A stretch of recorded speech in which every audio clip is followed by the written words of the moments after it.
Hello, Culinary Wine students. Kirsten Fox, CEO of Culinary Wine Institute, headmistress of Fox School of Wine, and all-around total wine geek. So welcome today to our discussion on fortified wines, dessert wines, the fortified wine category of dessert wines, and how in the heck do you sell these at your tables, and how do you describe them? What do they go with? That kind of thing.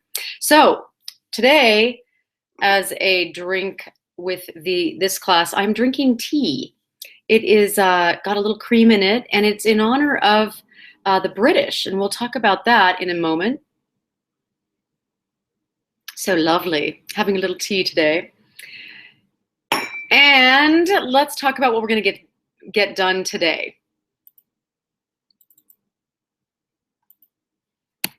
So today's key takeaways. What are dessert wines? What does fortified mean? And then also, how does it affect the wine itself? What are 3 key fortified wines seen in restaurants around the US? And how should those dessert wines be served? So let's talk about this for a sec. So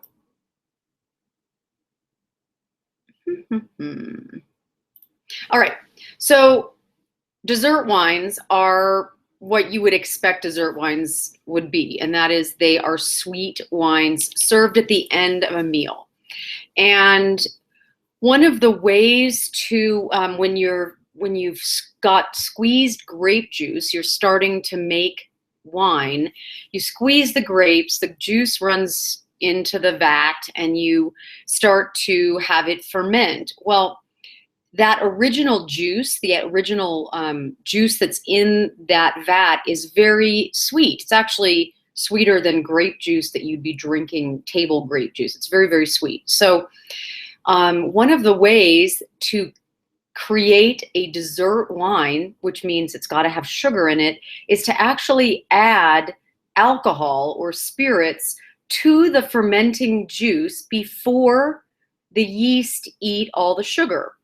So what you do in essence is you add grape spirits or alcohol into that wine, and the addition of that actually kills the yeast that are eating the sugar in the juice itself, and therefore the yeast cells die, and you are left with a batch of wine that still has sugar in it.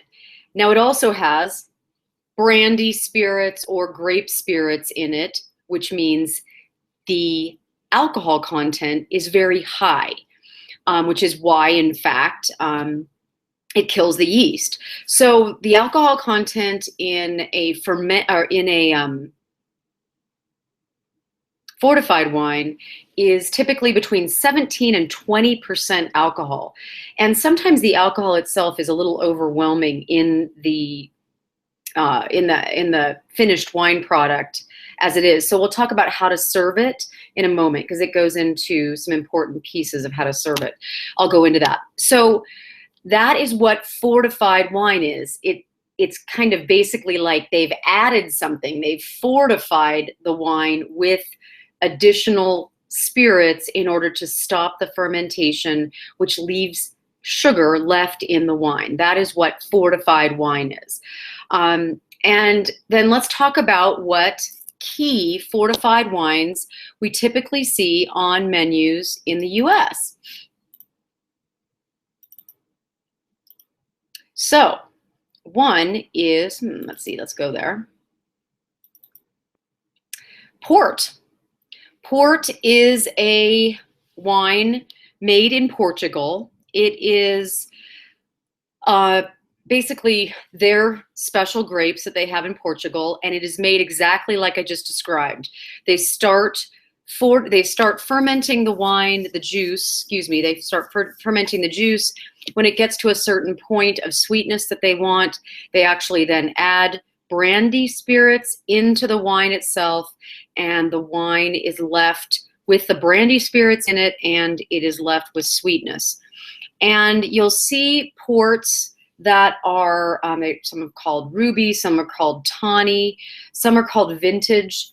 My favorite for restaurants is a tawny port, and you'll see them from 10 to 20 to 30 year port. And what that means is that is the average age of the port in the bottle. It's actually been blended. And so you might have some 7-year port, and you might have some 12-year port in a 10-year port. The average age of the port itself is 10 years. And I'll get to why I love fortified wines as dessert wines in restaurants in a minute. So port is one kind. The next one is Madeira, and I just love the story about Madeira. And this is the reason I'm drinking tea today. So this wine, more than anything else, in my opinion, and in many people's opinions around the US, is the wine of the American Revolution. And that came about because King Charles II had to sign a prenuptial agreement with Princess Catherine of Braganza out of Portugal. They were going to get married. And actually it was, I think, the princess who had to sign it with King Charles II. But regardless, this was a prenuptial agreement that Portugal would give the princess to the king, but they basically had to have an agreement that none of the Portuguese island of Madeira could be taxed by the British. So nothing that came out of the island of Madeira could be taxed.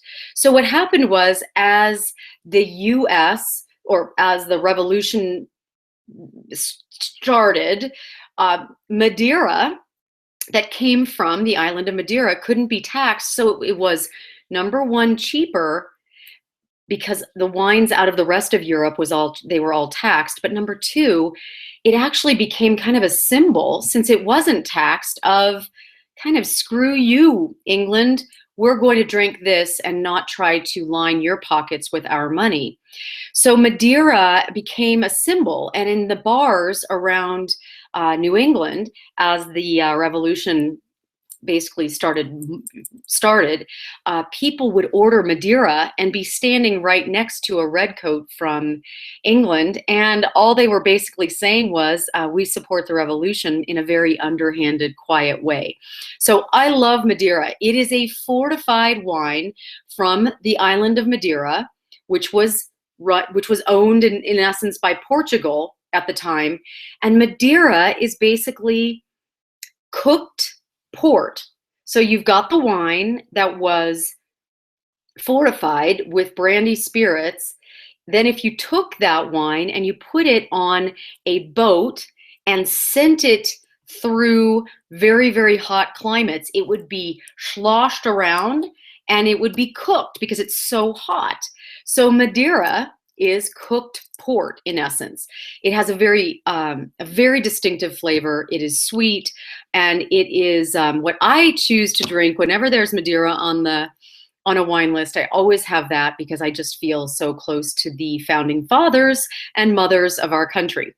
All right, the third type of fortified wine we'll discuss today is sherry. Excuse me, sherry. And sherry is out of Spain, made in the same way.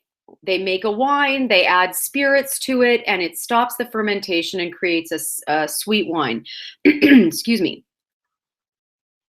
Let me have a sip of my tea. But what happens with this kind of wine is, they actually, in the region of sherry, they have a yeast that grows on top of the wine itself as it's aging. So it's sitting there in these barrels, and something called flor, F-L-O-R, flor yeast, actually grow on top of the barrel of wine, and it slows the oxidation of the sherry. And so sherry can be made in dry to very sweet styles. So we're talking about the sweet style of sherry. Not my favorite taste. For some reason, it doesn't do it for me, but people do love it. And cream sherry, it was they basically made it in a style that was a little bit more creamy, was made popular by English. So anyway, these are the three styles of fortified wine. So why do I think these are great for wine lists at restaurants? Well, because as I've described to you, all these three wines are created and aged by way of keeping them open to the air. So when you open a bottle of a tawny port or a Madeira or a sherry, they have already been aged open to the air for tens of years, 10, 20 years.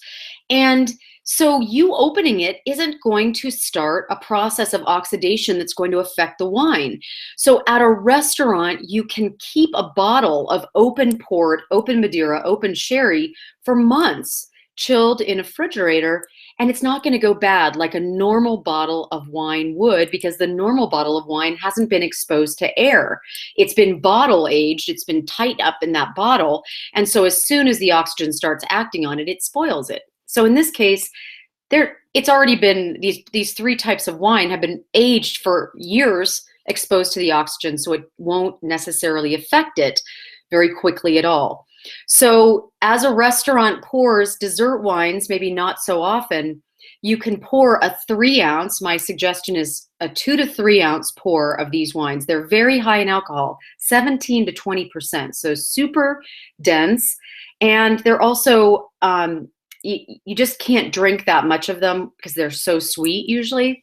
So 3 ounces, and you want to serve it chilled, because the high alcohol is very overwhelming aromatically as you put the glass to your nose. If it wasn't chilled down, if it wasn't tamped down by being chilled, all you would get is these alcohol vapors, which is why you'll see shots of alcohol typically chilled, because you just don't want to hit someone with those high alcohol fumes that are evaporating from the liquid into the air. So chill it, serve it in, you can even serve it in wine glasses, but you want to serve about a 3-ounce pour at the most.